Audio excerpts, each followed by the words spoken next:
Friday, gotta get down on Friday. That's right, I've stolen Jack's video and his catchphrase, sucker.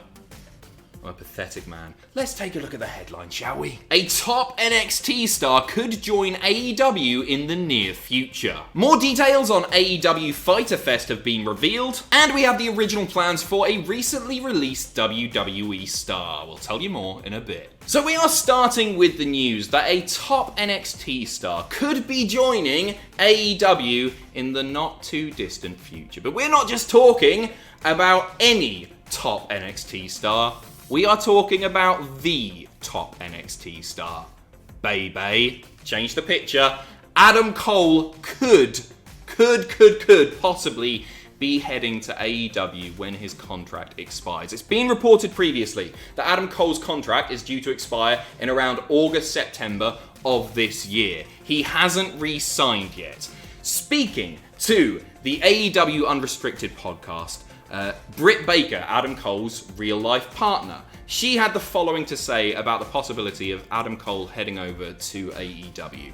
She said, "It's all one huge giant family. I hope there is a day in the future, in the near future, where Adam Cole can be in the ring with the Young Bucks and Kenny and Cody, and it will come full circle and we can all be one giant happy family again. Wouldn't that be lovely?" Wrestling Inc. Have reported that Cole, as I say, has yet to sign a new contract with WWE. Do I personally think that Adam Cole is AEW bound?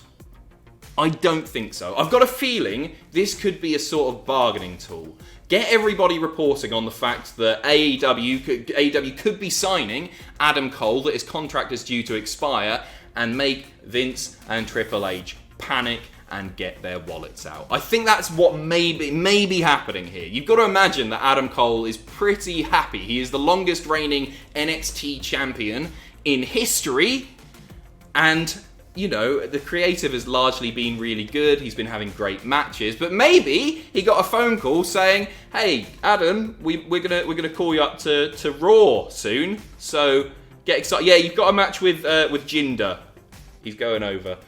Maybe he's heard that. I don't know. This is complete speculation, of course. But you can imagine the dream matches, some of which we've seen before, of course. But the dream matches that could happen with Adam Cole involved in AEW would be wonderful. Adam Cole versus MJF is the one that my mind immediately sprang to. I'd love to see that. Adam Cole is a babyface. MJF obviously is a hit, but there's so many. Seeing him work with Cody again would be brilliant. Kenny, the Bucks, or it would be wonderful. Time will tell, as we always say here, but we'll keep you updated. Speaking of Adam Cole, Road Dogg's been slagging him off. Unbelievable. It's not true. Although he's had some very interesting things to say regarding Adam Cole in WWE and I guess his future potential, specifically relating to Adam Cole's stature, his height. So, speaking on the After the Bell podcast, Road Dogg Jesse James, aka the Roadie, said, "Adam Cole is the most professional and most talented. He gets it. He gets every aspect of it. He could cut a promo. He is one of the guys where you could tell him, I need you to do a minute, and that's all you say to him. He gives you a minute of hiccupless verbiage that makes you go, okay, that was perfect. Thank you." Every single time. That is Adam Cole in a nutshell. He's also a great worker and has a great psychology. All lovely stuff, right? He continues.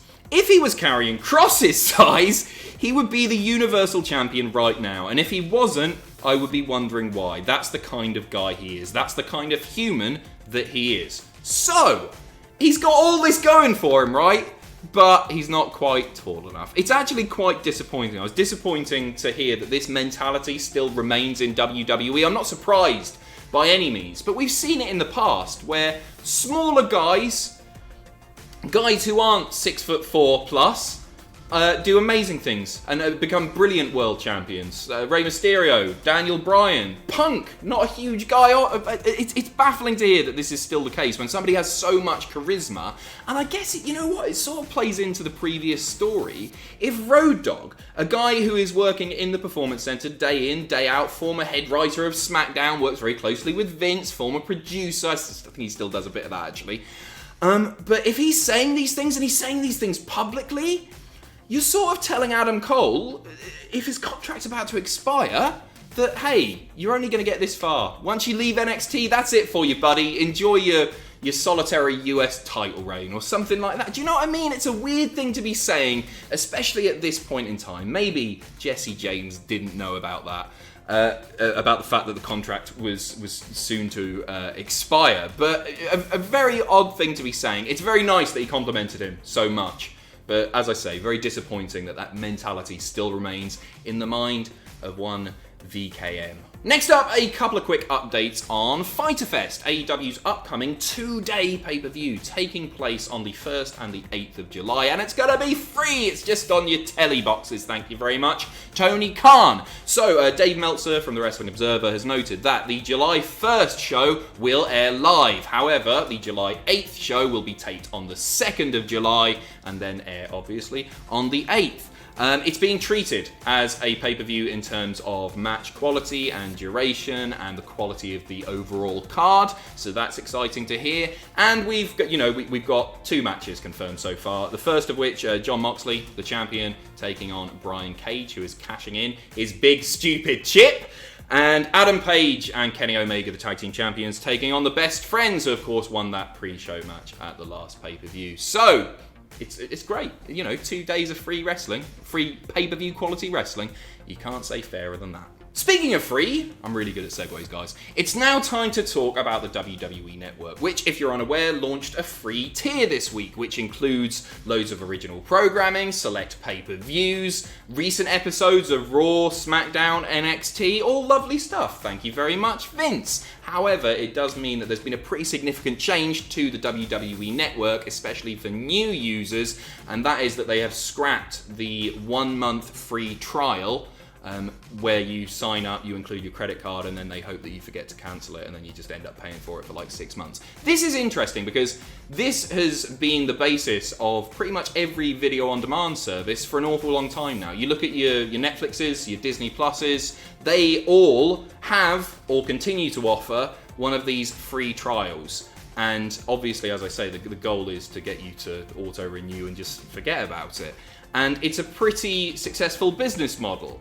WWE scrapping this, I think, is a little bit confusing. I'm not sure how long this will last, because it really is tried and tested. And I get that the hope is that you go on there and your love for wrestling is reignited, or that you discover wrestling for the first time and then think, hey, you know what, I'm going to spend $9.99 on this. But I think that's a harder sell, to be honest. I think that when you sign up to these things and you don't have to include your credit card details, you're quite likely to just go, oh, okay, I'll just stick to the free stuff then.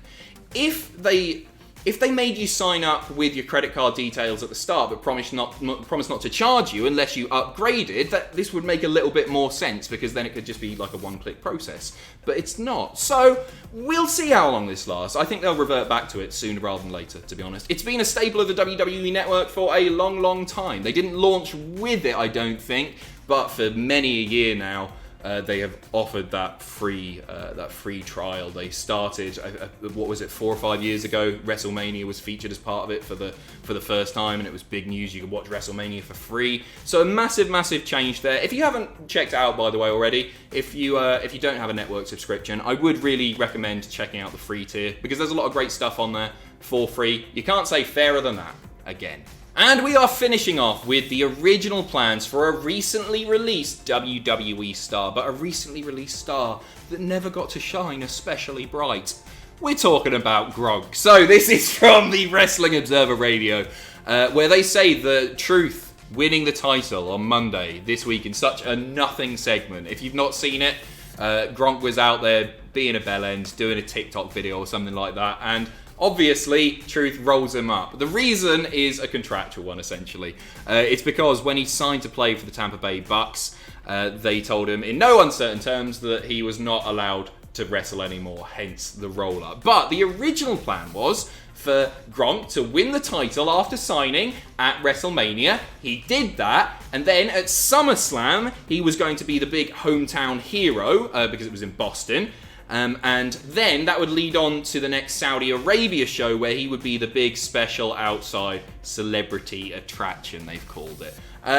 It's going to go down. Gronk's WWE career as one of the worst WWE careers ever, because he did absolutely nothing. He won a title, fair play, but also that same day he pissed off all of his peers by refusing to do the spot for ages until Vince McMahon had to do it himself. It's a shame because like Mojo sort of needed him. I think Mojo was going to get a bit of a push, right? If Gronk had stuck around. I'm not sad about Gronk going. Are you sad about Gronk going? No, of course you're not. It would have put some eyes on WWE's product, so they might be a little bit gutted about it. But as far as improving the quality of the on-screen product, well, he was never going to, was he? Anyway, finishing on a lovely Gronky note there. You guys enjoy your weekend. We've got predictions for TakeOver in Your House coming up very, very shortly. I'll be doing a live stream on Sunday night. Loads of great content coming this weekend too. Enjoy yourselves. Take care of yourselves. See you later. I don't know what that is.